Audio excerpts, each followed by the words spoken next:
Hello students, I Shailendra Rawat welcome you all in class 12 physics classes.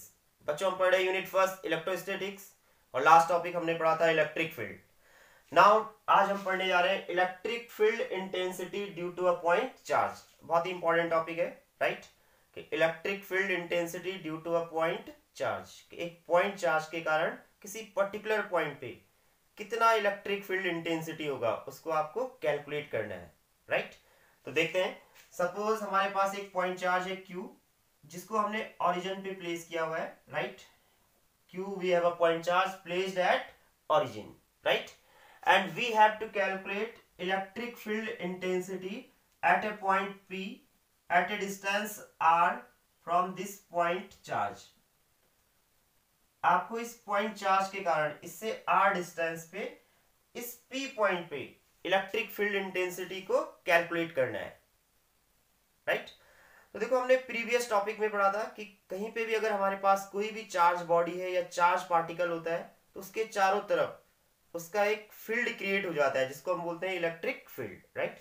तो यहाँ पे भी हमारे पास पॉइंट चार्ज क्यू है, तो उसके कारण इसके चारों तरफ इसका एक अपना इलेक्ट्रिक फील्ड क्रिएट हो जाएगा, राइट? हम ये कंसिडर कर सकते हैं कि पूरा बोर्ड इस चार्ज का इलेक्ट्रिक फील्ड है। तो इस चार्ज के इलेक्ट्रिक फील्ड में किसी पर्टिकुलर पॉइंट P पे आपको इस चार्ज के कारण कितना इलेक्ट्रिक फील्ड इंटेंसिटी होगा उसको कैलकुलेट करना है, राइट? तो इस चार्ज के कारण P पे इलेक्ट्रिक फील्ड इंटेंसिटी को कैलकुलेट करने के लिए हम एक छोटी सी डेफिनेशन यूज करते हैं, राइट? और वो डेफिनेशन है कि जिस भी पॉइंट पे हमें क्या करना है, इलेक्ट्रिक फील्ड इंटेंसिटी को कैलकुलेट करना है, उस पॉइंट पे हम एक यूनिट पॉजिटिव चार्ज को प्लेस करेंगे। एंड यूनिट पॉजिटिव चार्ज जितना भी फोर्स फील करेगा, जितना भी फोर्स वो एक्सपीरियंस करेगा, उतना ही यहाँ पे क्या होगा, इलेक्ट्रिक फील्ड इंटेंसिटी, राइट? समझ रहे हैं आप कि हमें क्या करना है? एक 1 कूलाम के पॉजिटिव चार्ज को उस पर्टिकुलर पॉइंट पे प्लेस करना है और वो जितना भी फोर्स फील करता है उतना ही फोर्स वहां पे क्या हो जाएगा, इलेक्ट्रिक फील्ड इंटेंसिटी, जिसको हम E से रिप्रेजेंट करते हैं। ओके, तो नाउ P पॉइंट पे इलेक्ट्रिक फील्ड इंटेंसिटी को कैलकुलेट करने के लिए हम यूनिट पॉजिटिव चार्ज को प्लेस नहीं कर रहे हैं। सपोज यहाँ पे एक small positive charge Q naught को प्लेस कर रहे हैं, राइट? कहां पे प्लेस किया आपने इसको? P पॉइंट पे। कि आपने P पॉइंट पे, हमारा वर्क क्या है? हमारा वर्क है P पॉइंट पे इलेक्ट्रिक फील्ड इंटेंसिटी को कैलकुलेट करना। तो उसके लिए हमने इस P पॉइंट पे एक स्मॉल चार्ज Q नॉट को प्लेस कर दिया। ये चार्ज कैसा है? Positive charge. इस चार्ज को हम कहते हैं टेस्ट चार्ज, राइट? इस चार्ज का मैग्नीट्यूड बहुत स्मॉल होना चाहिए। जो टेस्ट चार्ज है Q not, its magnitude should be very very small, right? ताकि इसके कारण जो भी इलेक्ट्रिक फील्ड बने उसको हम क्या कर सकते हैं, इग्नोर कर सकते हैं। ओनली ये टेस्ट करेगा इस सोर्स चार्ज का इलेक्ट्रिक फील्ड, है ना? इस Q को हम कहते हैं सोर्स चार्ज। इसके कारण क्या बन रहा था? इलेक्ट्रिक फील्ड बन रहा है। इस Q के कारण तो इलेक्ट्रिक फील्ड बन रहा है, राइट? तो इसलिए हम इसको कह रहे हैं सोर्स चार्ज। और इसके इलेक्ट्रिक फील्ड को डिटेक्ट करेगा कौन? ये test charge Q naught. Clear है? तो देखो, इस Q के कारण P पे कितना इलेक्ट्रिक फील्ड इंटेंसिटी होगा उसके लिए हमने क्या कर दिया, इस P पॉइंट पे टेस्ट चार्ज को प्लेस किया। और ये टेस्ट चार्ज कैसा है? पॉजिटिव। सोर्स चार्ज भी कैसा है? Positive, right? सपोज मान लेते हैं सोर्स चार्ज भी कैसा है? Positive, right? Source charge negative भी हो सकता है और पॉजिटिव भी हो सकता है। अब हमें बताया कि जैसे हम इस टेस्ट चार्ज को इस चार्ज के इलेक्ट्रिक फील्ड में लाएंगे, राइट? तो इस चार्ज के कारण Q नॉट पे क्या लगेगा? एक फोर्स लगेगा। आपने पढ़ा है प्रीवियस टॉपिक में कि कोई भी चार्ज पार्टिकल जब किसी दूसरे चार्ज पार्टिकल के इलेक्ट्रिक फील्ड में आता है तो वो क्या करता है, उस पर एक फोर्स एग्जर्ट करता है। तो इस Q के कारण इस Q नॉट पे क्या लगने वाला है? एक फोर्स लगने वाला है, राइट? सपोज मान लेते हैं कितना फोर्स लग रहा है? F, right? कि इस Q ने इस Q नॉट पे कितना फोर्स लगाया है? राइट? तो देखो, P पॉइंट पे इलेक्ट्रिक फील्ड इंटेंसिटी कैलकुलेट करने के लिए हमने क्या किया है? Let placed a test charge Q naught at point P, right? Let place the test charge Q naught at point P. Now force experienced by test charge. देखो ये test charge कितना फोर्स एक्सपीरियंस करेगा, तो according to the Coulomb's law we have two charges and the distance between them is r, right. तो according to Coulomb's force experience by test charge is F equals to k, या you can write 1/4 pi epsilon naught q1, q1 means q, q2 means q naught, and उनके बीच का distance कितना है r, तो क्या जाएगा r स्क्वायर, राइट। कि इस q के कारण इस q नॉट पे एक रिपल्सन का फोर्स लगेगा, और वो फोर्स कितना होगा F equals to 1/4 pi epsilon naught, this is constant, q naught over r square. r क्या है, इस चार्ज से पॉइंट P की डिस्टेंस, या दोनों चार्जेस के बीच की डिस्टेंस, राइट। हमें पता है कि फोर्स एक वेक्टर क्वांटिटी है, ये ओनली फोर्स का क्या है, मैग्नीट्यूड है। तो इस चार्ज के कारण इस चार्ज पे कौन सी डायरेक्शन में फोर्स लग रहा होगा, हम यहाँ पे डायरेक्शन को भी क्या कर सकते हैं, इंट्रोड्यूस कर सकते हैं। तो हमारे पास टू चॉइसेस हैं डायरेक्शंस को लिखने की। एक तो हम वर्ड्स में लिख सकते हैं, जैसा आपको दिख रहा है कि Q के कारण इस Q नॉट पे फोर्स कौन सी डायरेक्शन में लग रहा है, ये जो राइट डायरेक्शन में, right, means along OP, O से कहां लग रहा है, P की साइड के लिए, तो हम लिख सकते हैं इसे along OP, right, means O से P डायरेक्शन में क्या लग रहा है, इस Q नॉट पे एक फोर्स लग रहा है, राइट। या तो आप वर्ड्स में लिख सकते हैं, और दूसरा हम क्या लिख सकते हैं, ये आपको पता है कि डायरेक्शन को रिप्रेजेंट करने के लिए हम यूनिट वेक्टर का यूज करते हैं, राइट। यूनिट वेक्टर मींस ऐसा वेक्टर जिसका मैग्नीट्यूड 1 होता है, ओनली वो डायरेक्शंस को क्या करता है, रिप्रेजेंट करता है। तो हम यहाँ पे यूनिट वेक्टर का यूज कर सकते हैं r cap, where r cap is unit vector, right, directed along OP। r cap क्या होगा, यहाँ पे एक यूनिट वेक्टर होगा, और जिसकी डायरेक्शन भी क्या होगी, O to P, राइट। तो this is force experience by test charge, कि जैसे ही टेस्ट चार्ज Q नॉट को हम P पॉइंट पे रखेंगे, तो इस टेस्ट चार्ज पे कितना फोर्स लगने वाला है, F equals to 1/4 pi epsilon not Q naught over r square into r cap. r cap is unit vector, it only gives the direction of force, right। और कौन सी डायरेक्शन में, देखो OP, along OP means this is O, this is P, O to P, right।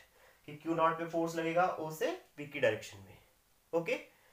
Now हमारा work था, हमें यहाँ पे electric field intensity को कैलकुलेट करना है, and according to the definition क्या है कि force experienced by unit positive charge, कि 1 कूलम का फोर्स जितना भी फोर्स एक्सपीरियंस करेगा, 1 कूलम का चार्ज जितना भी फोर्स एक्सपीरियंस करेगा, उतना ही यहाँ पे क्या होगा, इलेक्ट्रिक फील्ड।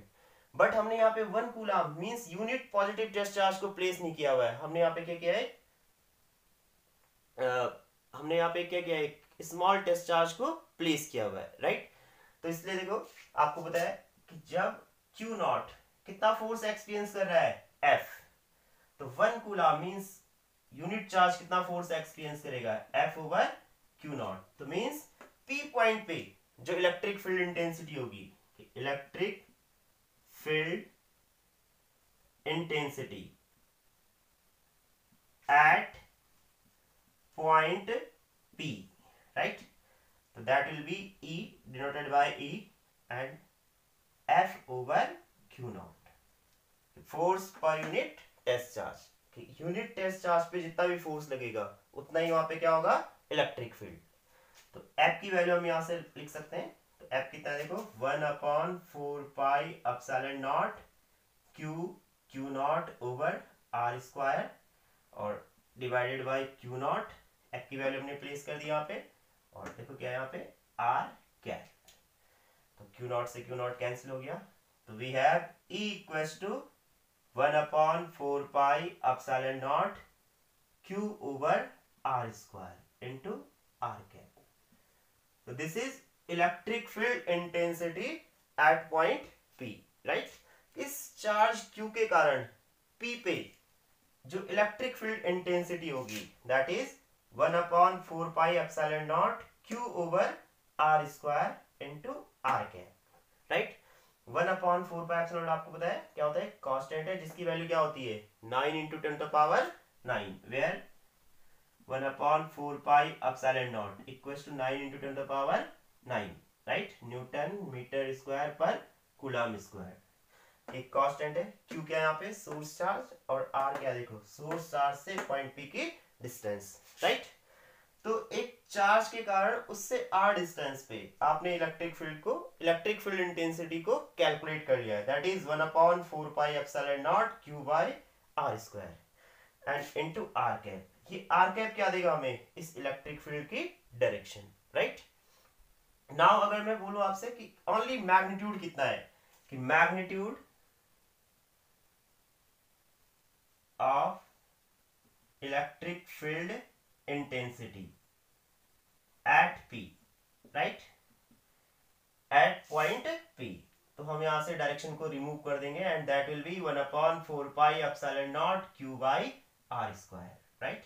तो बहुत ही इंपॉर्टेंट फॉर्मूला है कि किसी भी पॉइंट चार्ज के कारण उससे r डिस्टेंस पे जो इलेक्ट्रिक फील्ड इंटेंसिटी होती है, that is 1/4πε0 Q by r square, right, where Q is source charge जिसके कारण इलेक्ट्रिक फील्ड क्रिएट हो रहा था, एंड R क्या है, उस सोर्स चार्ज से डिस्टेंस, राइट।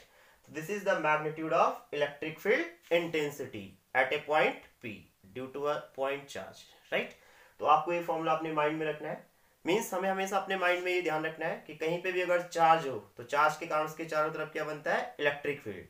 और इलेक्ट्रिक फील्ड में किसी पर्टिकुलर पॉइंट पे अगर आपसे पूछा जाए इलेक्ट्रिक फील्ड इंटेंसिटी कितनी है पॉइंट चार्ज के कारण, that is 1/4πε0 Q by r square, right.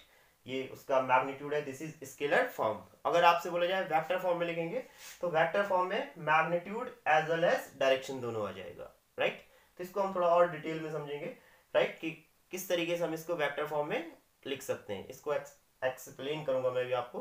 But फिलहाल आप देख सकते हैं कि इलेक्ट्रिक फील्ड पॉइंट चार्ज के कारण जो इलेक्ट्रिक फील्ड है वो सोर्स चार्ज के डायरेक्टली प्रोपोर्शनल है, राइट। किस पे डिपेंड कर रहा है, सोर्स चार्ज पे, क्लियर है। टेस्ट चार्ज पे वो डिपेंड नहीं कर रहा है। तो पहली चीज आपको अपने माइंड में ध्यान रखना है कि electric field due to a point charge does not depend on test charge. Test charge का काम है ओनली इलेक्ट्रिक फील्ड को टेस्ट करना, राइट। और साथ में ये भी ध्यान रखना है कि electric field is directly proportional to the Q source charge, कि जो ये चार्ज है इसके मैग्नीट्यूड का क्या है, वो डायरेक्टली प्रोपोर्शनल। जितना लार्ज होगा चार्ज का मैग्नीट्यूड उतना लार्ज इलेक्ट्रिक फील्ड क्रिएट होगा, राइट। ध्यान रखना है कि जितना लार्ज चार्ज का मैग्नीट्यूड होगा उतना ही वहां पे क्या होगा, हाई इलेक्ट्रिक फील्ड क्रिएट होगा, राइट। नाउ सेकेंड थिंग यहां से दिख रहा है कि electric field is inversely proportional to r square, right, very important है। r क्या था यहाँ पे, पॉइंट चार्ज से डिस्टेंस, राइट। तो ये हमें बता रहा है कि पॉइंट चार्ज के कारण जो इलेक्ट्रिक फील्ड बन रहा है वो डिस्टेंस के क्या है, इनवर्सली प्रोपोर्शनल, राइट। मींस इस पॉइंट चार्ज से हम जितना आगे बढ़ते जाएंगे, जितना हम इससे दूर होते जाएंगे, इलेक्ट्रिक फील्ड क्या होगा, डिक्रीज होना शुरू हो जाएगा, राइट। जितना हम इसके दूर जाएंगे उतना इलेक्ट्रिक फील्ड क्या होता जाएगा, वीक होता जाएगा, राइट। और जितना पॉइंट, ये P पॉइंट जितना इसके क्लोज होगा वहां पे इलेक्ट्रिक फील्ड उतना ही स्ट्रांग होगा, राइट। तो ये ध्यान रखना है कि E is inversely proportional to r square, right, कि हम चार्ज से जितनी दूर जाते जाएंगे इलेक्ट्रिक फील्ड उतना ही क्या होता जाएगा, वीक होता जाएगा। तो आपको ध्यान रखना है कि पॉइंट चार्ज के कारण किसी पर्टिकुलर पॉइंट पे जो इलेक्ट्रिक फील्ड इंटेंसिटी है वो इन फैक्टर्स पे डिपेंड कर रही है। फर्स्ट तो चार्ज के मैग्नीट्यूड के डायरेक्टली प्रोपोर्शनल है, सेकेंड डिस्टेंस के स्क्वायर का इनवर्सली प्रोपोर्शनल है, थर्ड मीडियम पे भी डिपेंड करेगा कि इस चार्ज को हमने कौन से मीडियम में प्लेस किया हुआ है। जैसे यहाँ पे हमने अभी चार्ज को वैक्यूम में प्लेस किया हुआ है, फ्री स्पेस है यहाँ पे, राइट। तो इसलिए इलेक्ट्रिक फील्ड है 1/4πε0 Q पर r स्क्वायर। बट अगर हम कोई अनदर मीडियम प्लेस करेंगे, राइट, तो यहाँ पे इलेक्ट्रिक फील्ड की वैल्यू क्या हो जाएगी, चेंज हो जाएगी। तो electric field due to point charge also depend on medium, right. ये मीडियम पे भी क्या करेगा, डिपेंड करेगा। जो ये एप्सिलॉन नॉट है, this epsilon not represent permittivity of free medium, free space, right. तो अगर यहाँ पे मीडियम होता तो एप्सिलॉन नॉट नहीं आएगा, सिर्फ क्या आ जाएगा, एप्सिलॉन, राइट। तो this is electric field intensity due to a point charge, clear है। नाउ देखो हमने अभी पढ़ लिया कि पॉइंट चार्ज के कारण उससे r डिस्टेंस पे जो इलेक्ट्रिक फील्ड है उसका जो मैग्नीट्यूड है that is 1/4πε0 Q over r square. Right. This is the magnitude of electric field at a point P at a distance r from the point charge, right. अगर मैं इसको vector form में लिखूं, right, तो vector form में मुझे magnitude as well as direction दोनों को रिप्रेजेंट करना पड़ेगा। क्लियर है? तो हम लिख सकते हैं यहाँ पे वेक्टर फॉर्म, राइट। तो बहुत सिंपल है। वेक्टर फॉर्म मींस आपको बताया कि वेक्टर क्वांटिटी वो क्वांटिटी होती है जिसमें magnitude as well as direction दोनों होते हैं। तो इलेक्ट्रिक फील्ड भी एक वेक्टर क्वांटिटी है, इसमें मैग्नीट्यूड भी होगा और डायरेक्शन भी होगा। तो यहाँ पे आप देख रहे हैं कि इस चार्ज के कारण P पे जो इलेक्ट्रिक फील्ड बन रहा था उसका मैग्नीट्यूड तो हमने कैलकुलेट कर लिया है। ओनली P पॉइंट पे इस चार्ज के कारण जो इलेक्ट्रिक फील्ड इंटेंसिटी है उसकी डायरेक्शन क्या होगी, हमें उस डायरेक्शन को इंट्रोड्यूस करना है, उसको पता करना है। और अगर हम मैग्नीट्यूड एंड डायरेक्शन दोनों लिखते हैं तो that will be the vector form, right. तो मैंने आपको प्रीवियस वीडियो में बताया था कि किस तरीके से हम पॉइंट चार्ज के कारण किसी पर्टिकुलर पॉइंट पे इलेक्ट्रिक फील्ड की डायरेक्शंस को फाइंड करते हैं, राइट। तो आपको याद होगा, मैं आपको थोड़ा सा रिवाइज करा देता हूं कि अगर हमें किसी भी पॉइंट पे इलेक्ट्रिक फील्ड की डायरेक्शन को देखना है तो उस पॉइंट पे हमें यूनिट पॉजिटिव चार्ज को प्लेस करना है। Just you have to imagine we'll place a unit positive charge on that point, और वो यूनिट पॉजिटिव चार्ज क्या करेगा, एक फोर्स एक्सपीरियंस करेगा, and if that charge is free to move, तो वो जिस भी डायरेक्शन में मूव करेगा वो डायरेक्शन क्या हो जाएगी, इलेक्ट्रिक फील्ड की, राइट। तो आपको ध्यान रखना है कि जिस भी पॉइंट पे हमें इलेक्ट्रिक फील्ड की डायरेक्शन देखनी है उस पॉइंट पे हमें एक यूनिट पॉजिटिव ओनली कैसा चार्ज प्लेस करना है, पॉजिटिव चार्ज को प्लेस करेंगे, और वो पॉजिटिव चार्ज जिस भी डायरेक्शन में मूव करेगा वही क्या हो जाएगा, इलेक्ट्रिक फील्ड की डायरेक्शंस। तो देखो आप इमेजिन कर सकते हैं, अगर मैं यहाँ पे एक 1 कूलम का पॉजिटिव चार्ज प्लेस करता हूं तो सोर्स चार्ज भी कैसा है, पॉजिटिव, तो उसके कारण इस पे क्या लगेगा, एक रिपल्सन का फोर्स लगेगा और वो यहाँ से इस डायरेक्शन में क्या करेगा, मूव करेगा। तो इसलिए क्यू पॉइंट के कारण, इस क्यू चार्ज के कारण पी पे जो इलेक्ट्रिक फील्ड की डायरेक्शन होगी that will be away from the source charge, right. Means कहां के लिए होगा, अलोंग ओपी। तो अगर मैं इलेक्ट्रिक फील्ड को वेक्टर फॉर्म में लिखता हूं तो that is E equals to 1/4 pi epsilon not Q over R square, this is magnitude, and direction को लिखना है तो अलोंग ओपी, राइट। ये एक सिंपल से वर्ड्स में मैंने लिखा है, this is electric field in vector form, right. Clear है कि अगर किसी भी पॉइंट पे आपको इलेक्ट्रिक फील्ड की डायरेक्शन देखनी है तो उस पॉइंट पे हमें यूनिट पॉजिटिव चार्ज को प्लेस करना है, और वो चार्ज जिस भी डायरेक्शन में मूव करेगा वही क्या हो जाएगी, इलेक्ट्रिक फील्ड की डायरेक्शंस। और मैंने आपको बताया था कि अगर सोर्स चार्ज पॉजिटिव होता है तो it is away from the source charge, if source charge is negative then it will be towards the source charge, right. तो यहाँ पे सोर्स चार्ज कैसा है, पॉजिटिव, तो उसके कारण इलेक्ट्रिक फील्ड की डायरेक्शन क्या होगी, away from the source charge. तो ये पहला मेथड है वेक्टर फॉर्म में लिखने का, राइट, एक कॉमन सा मेथड। यहाँ पे हमने डायरेक्शंस को वर्ड्स में लिख दिया है। अब अगर हम इसको वर्ड्स में ना लिखना चाहे, राइट, तो तब हम यूज करते हैं यूनिट वेक्टर का, डायरेक्शन को रिप्रेजेंट करने के लिए हम यूज करते हैं यूनिट वेक्टर का। तो इसी को लिखने का दूसरा मेथड हो सकता है E equals to 1/4 pi epsilon not Q over R square, this is magnitude, and direction को रिप्रेजेंट करने के लिए हम यूनिट वेक्टर ले रहे हैं R cap, right, where R cap is unit vector, where R cap is unit vector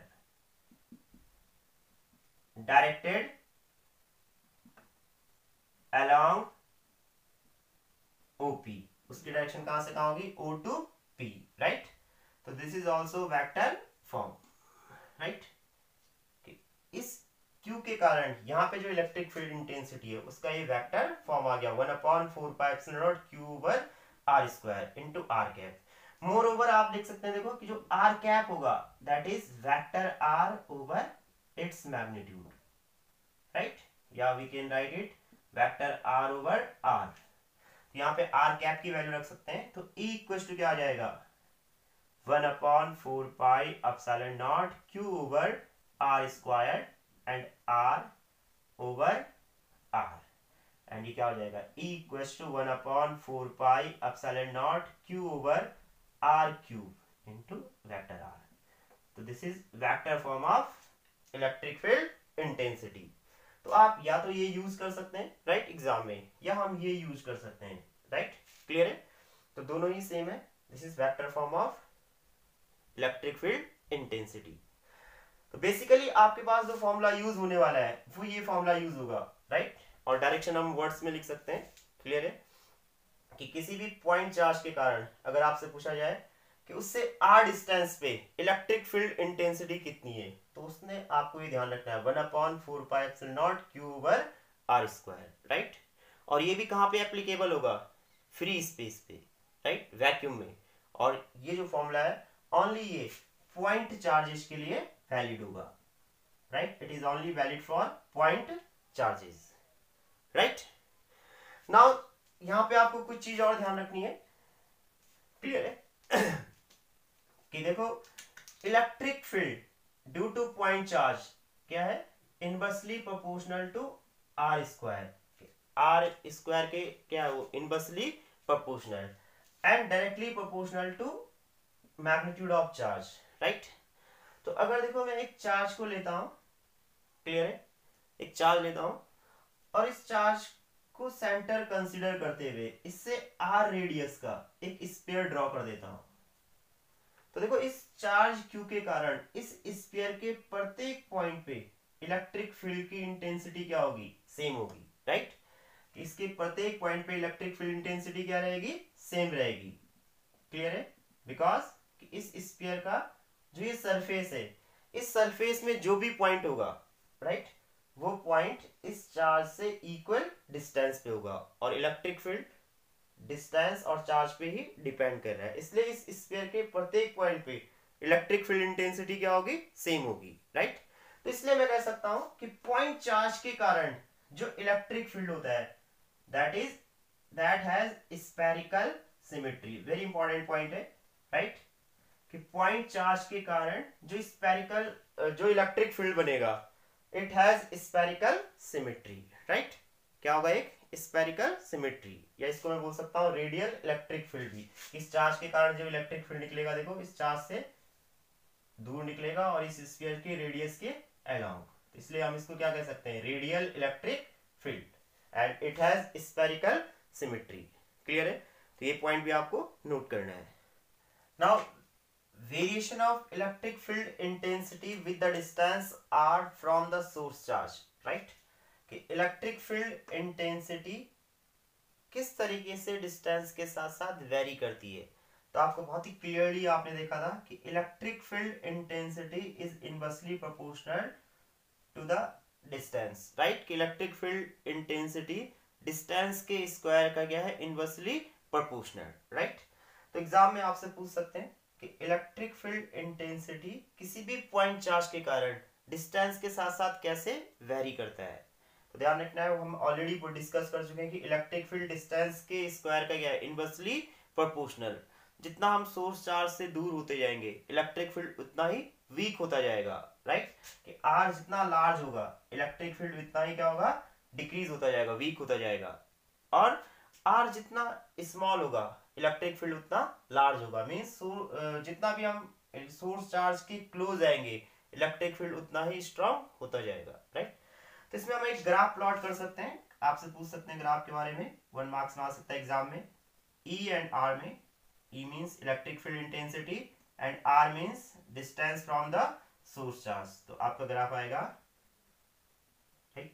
बहुत ही इंपॉर्टेंट ग्राफ है, आपसे एग्जाम में पूछा जा सकता है कि इलेक्ट्रिक फील्ड इंटेंसिटी और डिस्टेंस के साथ साथ एक ग्राफ प्लॉट करो। तो ये ग्राफ इंडिकेट कर रहा है कि जैसे जैसे हम सोर्स चार्ज से आगे बढ़ते जाएंगे, दूर होते जाएंगे, इलेक्ट्रिक फील्ड डिक्रीज होता जाएगा राइट। और यही हमें बता रहा है कि if R is equal to infinity, means हम सोर्स चार्ज से बहुत दूर इनफाइनाइट डिस्टेंस दूर चले जाए तो electric field will be zero right. Electric field वहां पे क्या हो जाएगा? जीरो, क्योंकि इलेक्ट्रिक फील्ड क्या है? E equals to 1/4πε0 q by R square. तो r के प्लेस में जब हम इनफाइनाइट रखेंगे तो 1/इनफाइनाइट क्या हो जाएगा? Zero right. तो मींस जब हम सोर्स आर से बहुत दूर जाएंगे, इनफाइनाइट डिस्टेंस दूर जाएंगे, तो वहां पे जाके इलेक्ट्रिक फील्ड क्या होगा? जीरो। इसीलिए इलेक्ट्रिक फील्ड क्या है? एक लॉन्ग रेंज। ऐसा नहीं कि चार्ज के कारण इलेक्ट्रिक फील्ड क्या हो, एक छोटी सी डिस्टेंस पे बन रहा होगा। किसी भी पॉइंट चार्ज के कारण जो इलेक्ट्रिक फील्ड बनेगा वो अप टू इनफाइनाइट तक बन सकता है, इनफाइनाइट में जाके क्या हो जाएगा, वो जीरो हो जाएगा, राइट। तो ये ग्राफ आपको ध्यान रखना है, बहुत ही इंपॉर्टेंट है। साथ में आपसे ये भी पूछ सकते हैं कि draw the graph between E electric field intensity and 1/r², right. तो जब आर के क्या है, वो इनवर्सली प्रोपोर्शनल, तो 1/r² के क्या हो जाएगा, वो डायरेक्टली प्रोपोर्शनल। तो इस केसेस में जो ग्राफ आएगा एक स्ट्रेट लाइन, 1/r² के क्या होगा, वो डायरेक्टली प्रोपोर्शनल। तो ये दोनों ग्राफ आपसे पूछ सकते हैं, ये ई एंड आर में है एंड ये ई एंड 1/r² में है, राइट। तो आपको ध्यान रखना है, this is variation of electric field intensity with the distance R, right. तो देखो थोड़ा सा मैं आपको यहाँ पे शॉर्ट में बताता हूँ कि आपको क्या क्या चीज अपने माइंड में रखनी है। कि पॉइंट चार्ज के कारण अगर आपसे पूछा जाए आर डिस्टेंस पे इलेक्ट्रिक फील्ड इंटेंसिटी कितनी है, राइट। तो किसी भी पॉइंट चार्ज के कारण आर डिस्टेंस पे जो इलेक्ट्रिक फील्ड इंटेंसिटी होगा उसका जो मैग्नीट्यूड होगा that is 1/4πε0 q/r²। First thing तो आपको अपने माइंड में हमेशा ध्यान रखना है, राइट। सेकेंड कि चार्ज के कारण जो इलेक्ट्रिक फील्ड बन रहा है पी पॉइंट पे, राइट, वो हमेशा कैसा होगा, स्फेरिकल सिमेट्री का, राइट। कि पॉइंट चार्ज के कारण जो इलेक्ट्रिक फील्ड बन रहा है पी पॉइंट पे, right, that will B spherical symmetry, right. Third कि जो इलेक्ट्रिक फील्ड होगा वो डिस्टेंस के स्क्वायर का इनवर्सली प्रोपोर्शनल एंड चार्ज के मैग्नीट्यूड का क्या होगा, डायरेक्टली प्रोपोर्शनल, राइट।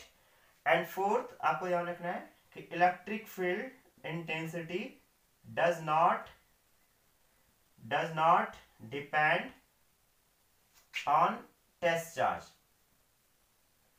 राइट। क्यों टेस्ट चार्ज पे डिपेंड नहीं करता, क्लियर है। वो सिर्फ किस पे डिपेंड करेगा, सोर्स चार्ज पे। And fifth direction of electric field, कि किसी भी पॉइंट पे जब हम इलेक्ट्रिक फील्ड को कैलकुलेट करेंगे तो इंपॉर्टेंट है उसकी डायरेक्शन। तो ध्यान रखना है, बहुत इजी है कि if source charge is positive, right, तो देन डायरेक्शन क्या होगा, away from source charge, right, away from source charge. और if source charge is negative then direction of electric field towards source charge। तो ये सारी चीजें आपको अपने माइंड में रखनी है कि किसी भी पॉइंट चार्ज के कारण उससे आर डिस्टेंस पे इलेक्ट्रिक फील्ड इंटेंसिटी कितनी है। तो ये फॉर्मूला आपको माइंड में रखना है। ये फॉर्मूला केवल पॉइंट चार्जेस के लिए वैलिड है। और कहां पे वैलिड है, ये फ्री स्पेस या वैक्यूम में, राइट। इलेक्ट्रिक फील्ड कौन सी सिमेट्री दिखाएगा यहाँ पे, तो इलेक्ट्रिक फील्ड क्या होगा, स्फेरिकल सिमेट्री में होगा। चार्ज के डायरेक्टली प्रोपोर्शनल और डिस्टेंस के क्या है, inversely proportional. Electric field does not depend on test charge, right. और सबसे इंपॉर्टेंट है डायरेक्शन ऑफ इलेक्ट्रिक फील्ड। तो जैसे यहाँ पे सोर्स चार्ज कैसा है, पॉजिटिव, तो इलेक्ट्रिक फील्ड की जो डायरेक्शन होगी पी पॉइंट पे, it will be away from the source charge, right. Now इस पे एक छोटा सा एग्जांपल मैं आपको बता सकता हूँ। जैसे आपसे पूछा जाए कि we have a point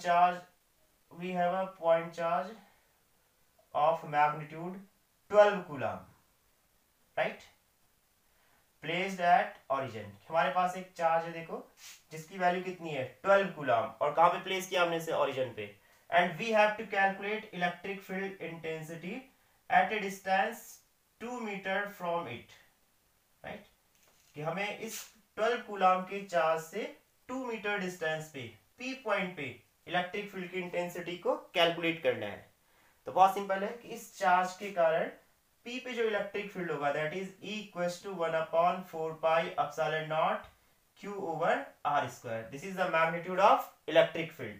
कि इस चार्ज के कारण पी पे जो इलेक्ट्रिक फील्ड इंटेंसिटी है उसका मैग्नीट्यूड होगा 1/4πε0 q/r², राइट।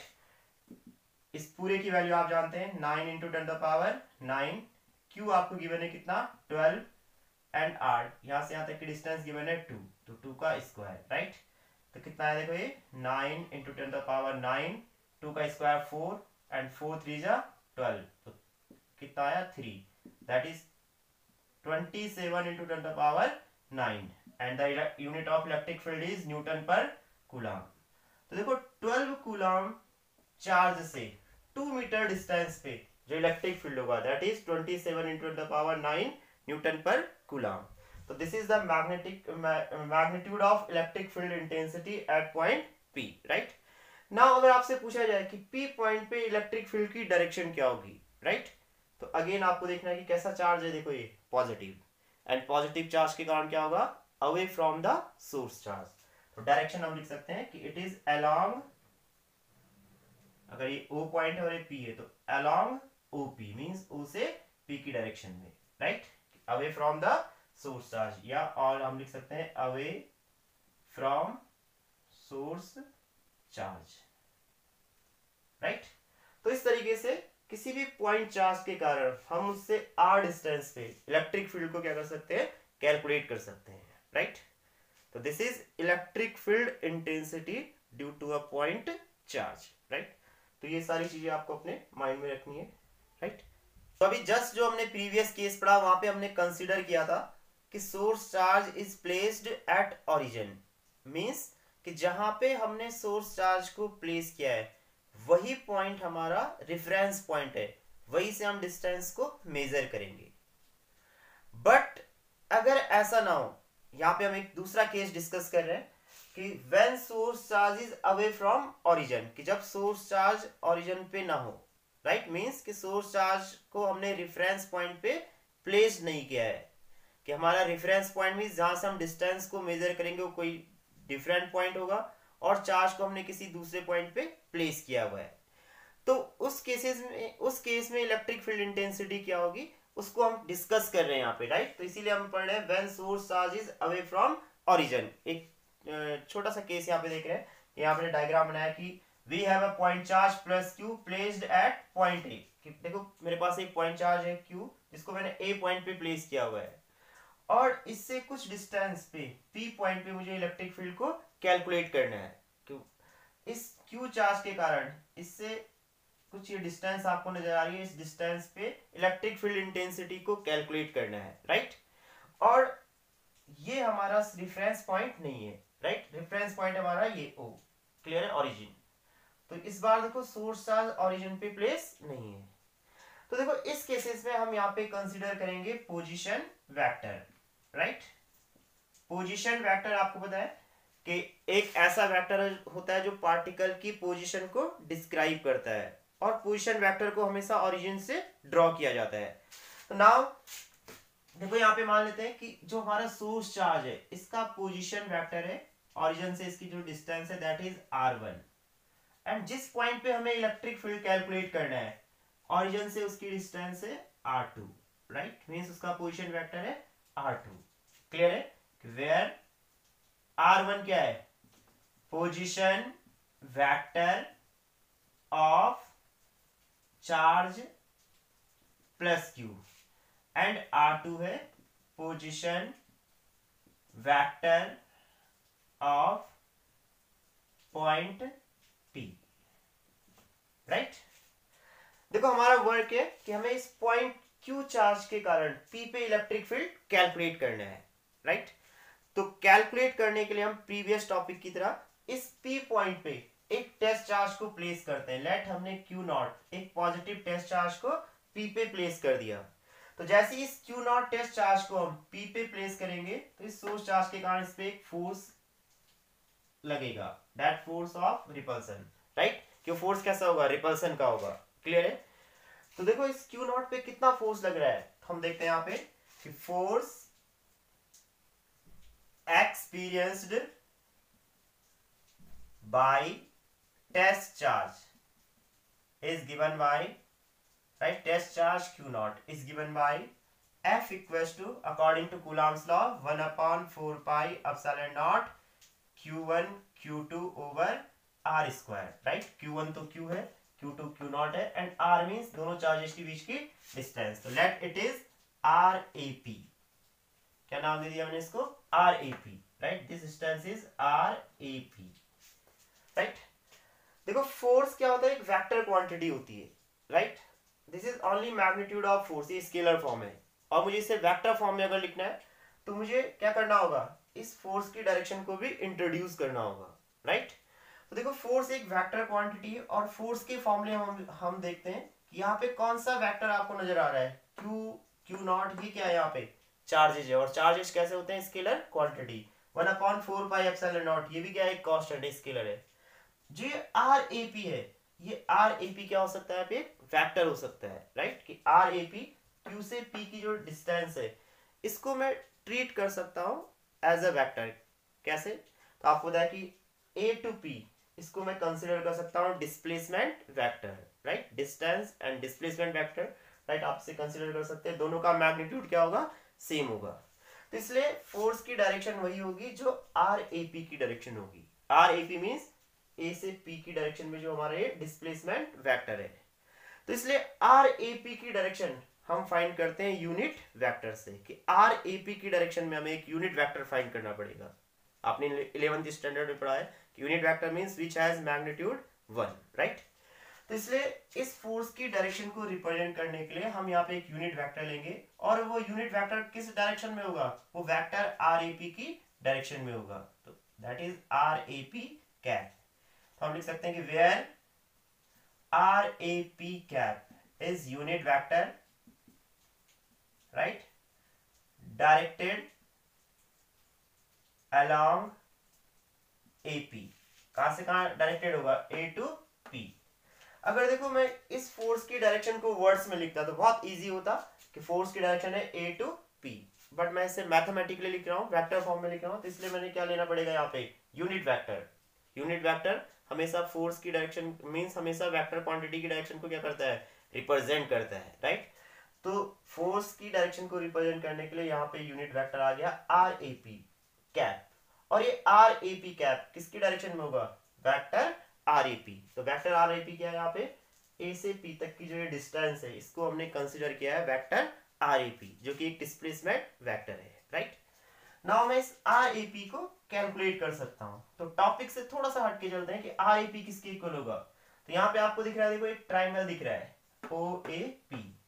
तो ट्राइंगल लॉ के अकॉर्डिंग देखो मैं फर्स्ट वेक्टर ड्रॉ करता हूं R1, उसके एरो हेड से दूसरा वेक्टर ड्रॉ करता हूं RAP, फिर थर्ड साइड उसका क्या देगी, रिजल्टेंट, राइट, कि according to triangle law of vector addition, triangle law of vector addition,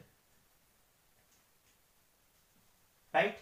first हमने वेक्टर ड्रॉ किया R1 प्लस उसके एरो हेड से दूसरा वेक्टर ड्रॉ किया RAP, एंड ये थर्ड साइड क्या देती है, उसका resultant, so that is R2। तो फ्रॉम हियर RAP जस्ट किसके इक्वल होगा, R2 माइनस R1, राइट, कि RAP का जो वैल्यू होगी वो एक्चुअल में किसके इक्वल होगी, R2 minus R1, right. And now unit vector आप कैसे कैलकुलेट करते हैं, तो आपको पता है कि RAP कैप क्या होगा, RAP vector RAP over its magnitude. किसी भी वेक्टर को उसके मैग्नीट्यूड से डिवाइड करने पे हमें क्या मिल जाता है, unit vector R A P cap, right. तो ये आ जाएगा R2 minus R1 vector over its magnitude, R2 minus R1 का मोड। क्लियर है, जब हम मोड में लिखते हैं तो मीन्स ये क्या होता है, मैग्नीट्यूड। मैं सिंपली इसे R2 माइनस R1 भी लिख सकता हूं।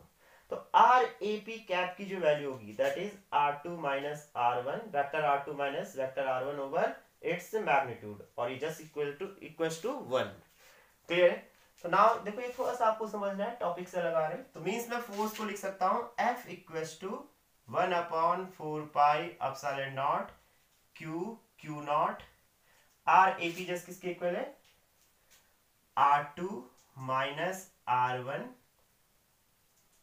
का whole square, right, right, magnitude only ले लेता हूं, क्लियर है।